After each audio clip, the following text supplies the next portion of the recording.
Hello दोस्तों, आज हम लोग इस वीडियो में बात करने वाले इंडियन एजुकेशन सिस्टम के बारे में। तुमने बिल्कुल सही सुना कि इंडियन एजुकेशन सिस्टम इतने पीछे क्यों है। मगर तुम अगर मेरे चैनल पे पहली बार आए तो लाइक शेयर और सब्सक्राइब कर लो और बेल आइकन की घंटी बजा दो। तो सबसे पहले तुम पैदा होते हो। पैदा होने के कुछ समय तुम्हें काफ़ी अच्छा फील होता है। कुछ सालों तक तुम्हें अपने माँ बाप बहुत सारा प्यार देते हैं, या बाहर की लड़कियाँ बहुत सारा प्यार देती है। बाहर की सुंदर सुंदर लड़कियों की गोद में रहना, एंड वो सुंदर लड़के इंस्टाग्राम पे हैशटैग क्यूटी लिख के पोस्ट करते हैं। हालांकि उनको बच्चा संभालना घंटा नहीं आता। हाँ, तो तुम लोग सालों से सालों प्यार पा के आए हो तो तुम्हें लग रहा होगा कि कितनी प्यार भरी जिंदगी है। बट तभी तुम्हारे सामने आ जाता है स्कूल। तभी तुम्हारे घर के पास वाली बूढ़ी औरत बोलेगी, हेलो, अपने बेटे को स्कूल में भर्ती कर लो। बेटे को स्कूल में भर्ती करो वरना बेटा बिगड़ जाएगा।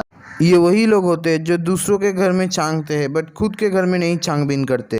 एंड यही लोगों पर मुझे काफ़ी ज़्यादा गुस्सा आता है। एंड अगर मैं गुस्सा भी करूँ तो मेरे माँ बाप बोलेगा, बेटा, तूने ऐसा नहीं करना चाहिए, वो तेरी भलाई के लिए कर रहे हैं। अरे मम्मी, आप इतनी क्यों गुस्सा होती हो? गुस्सा मत करो। घर पे कोई काम धाम नहीं है का गुस्सा कर रहे हो इसलिए? आज तक तेरे पापा ने मुझे ये नहीं बुलाया और तू ऐसा बोल रहा है। रुक, तेरे को बताती हूँ। अरे मम्मी रुक जाओ। अरे मम्मी रुक जाओ यार, मत मारो यार। फर्स्ट ऑफ ऑल हमारे इधर आदित्य अकेडमी नाम का एक स्कूल है जहाँ पर 12,000 रुपये पर मंथ की फीस ली जाती है। अब तुम सोचो, आई नो कि बच्चे काफ़ी ज़्यादा बदमाश होते हैं, पर किसी बच्चे के लिए 12,000 रुपये चार्ज करना शोभा नहीं देता एटलीस्ट। खैर, मैं तो सरकारी स्कूल में पढ़ता हूँ, मेरा इतना झमेला नहीं है। एंड तुम स्कूल में जाते हो। स्कूल में जाने के बाद तुम्हें सबसे पहले क्या दिखता है? टीचर। एंड सच बताओ तो हमारे स्कूल में काफ़ी सारे टीचर अच्छे भी हैं, मगर काफ़ी सारे टीचर बुरे भी हैं। मतलब मेरे स्कूल में एक इंग्लिश सर था क्लास 6 के समय, ठीक है। एंड वो इंग्लिश सर क्लास 6 के बच्चों को पढ़ाता था एंड क्लास 6 का क्लास टीचर था। एंड जो बच्चे उसको पैसे देकर ट्यूशन में पढ़ता था उसको मतलब तगड़े मार्क्स मिलते थे। मतलब सोचो, अगर 70 में परीक्षा हुई तो उसको 55 मार्क्स 60 मार्क्स मिलते हैं। हालांकि उस बच्चे में इंग्लिश का थोड़ा सा भी आईक्यू नहीं था, बट फिर भी वो बच्चा काफ़ी अच्छे मार्क्स से पास हो जाता था।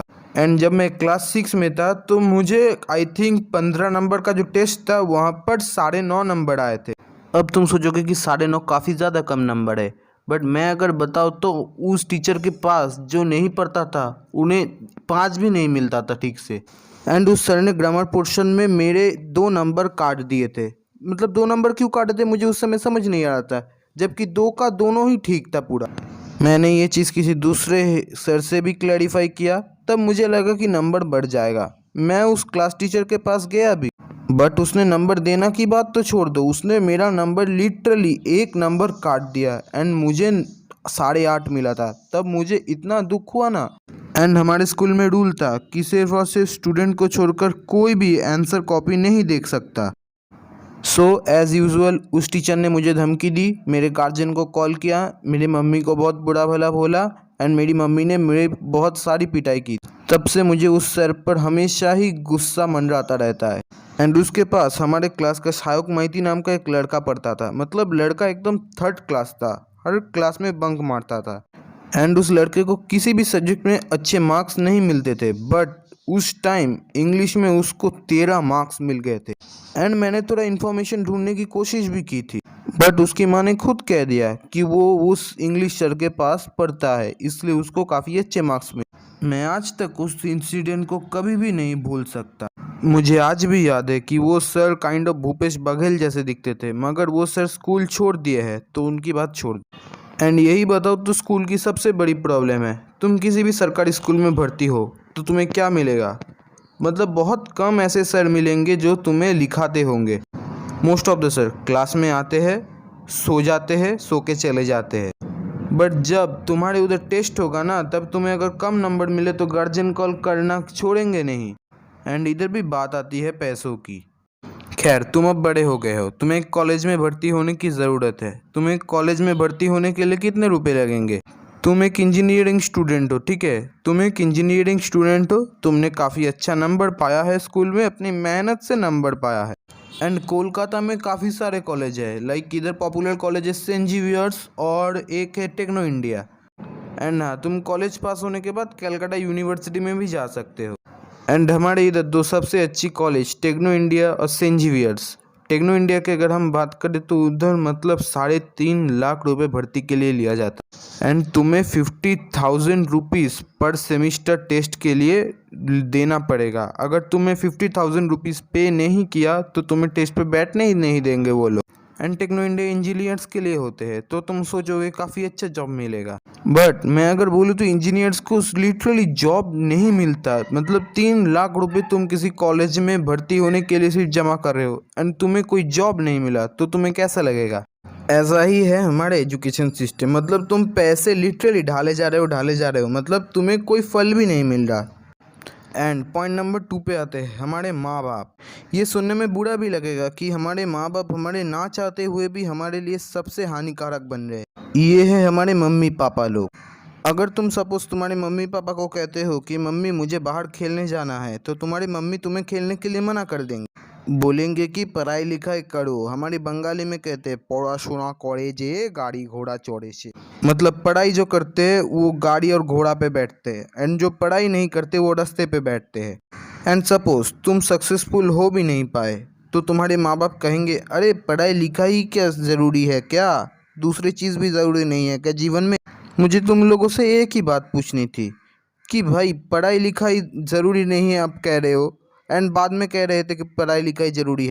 एंड हम अगर खेलना चाहते हैं तो हमारे माँ बाप हमें खेलने के लिए मना कर देते हैं। रिसेंटली मीराबाई चानू ने हमारे देश के लिए सिल्वर मेडल लेकर आए। हमारे माँ बाप सेलिब्रेट कर रहे हैं, व्हाट्सएप में स्टेटस दे रहे हैं। मैं उन लोगों को बोलना चाहता हूँ, क्या मीराबाई चानू अगर स्पोर्ट्स पे इन्वॉल्व नहीं रहती तो ये सिल्वर मेडल कैसे लाती?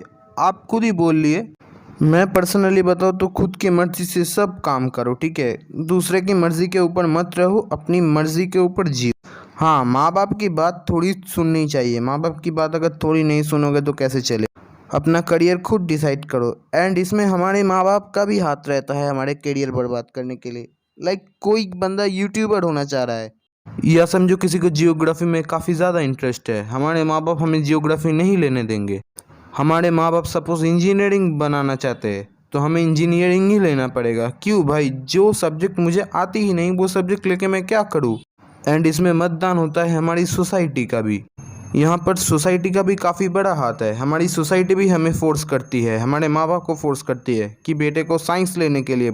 लाइक तुम्हारे घर के पास एक बूढ़ी औरत रहती है, उस बूढ़ी औरत के बेटे हमेशा दारू पीता है, कोई पढ़ाई टढ़ाई नहीं की एंड उनको भी पढ़ाई के बारे में कुछ भी नॉलेज नहीं है, फिर भी वो तुम्हें ज्ञान देने आ जाएंगे। एटलीस्ट मेरे पास जिस चीज़ का ज्ञान होगा मैं वही तो पेलने आऊँगा ना, वरना जिस चीज़ का ज्ञान नहीं होगा मैं क्यों पेलने आऊँगा, तुम ही बताओ।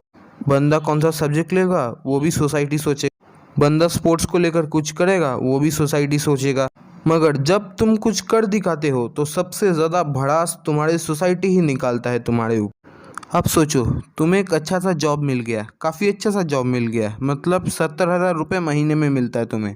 एंड उस टाइम तुम्हारे मोहल्ले की जो आंटीज़ है वो तुम्हारे सामने काफ़ी अच्छे बिहेव करेंगे कि बेटा तुझको एक अच्छा जॉब मिल गया और क्या चाहिए। मगर ये लोग तुम्हारे पीठ पीछे ही खंजर मारते लगेंगे। सच बताओ तो इनके ऊपर बिल्कुल विश्वास मत करना। एंड तुम कुछ खराब कर लो तो मैंने तो बोला ही था ये लड़का हमेशा खराब करेगा, ऐसा होगा वैसा होगा। हालांकि उस आंटी को कुछ भी नहीं पता उस चीज़ के बारे में, मगर फिर भी मुझे पता था ऐसा होगा, मैं जानती थी ये लड़का ऐसा बनेगा।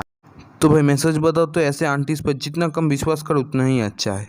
बाय द वे मैं इस वीडियो को एंड कर रहा हूँ। अगर तुम्हें ये वीडियो पसंद है तो लाइक करो, शेयर करो, चैनल को सब्सक्राइब कर लो, बेल आइकन की घंटी बजा दो। मैं तुमसे किसी दूसरे वीडियो में मिलूँगा। Till then bye bye.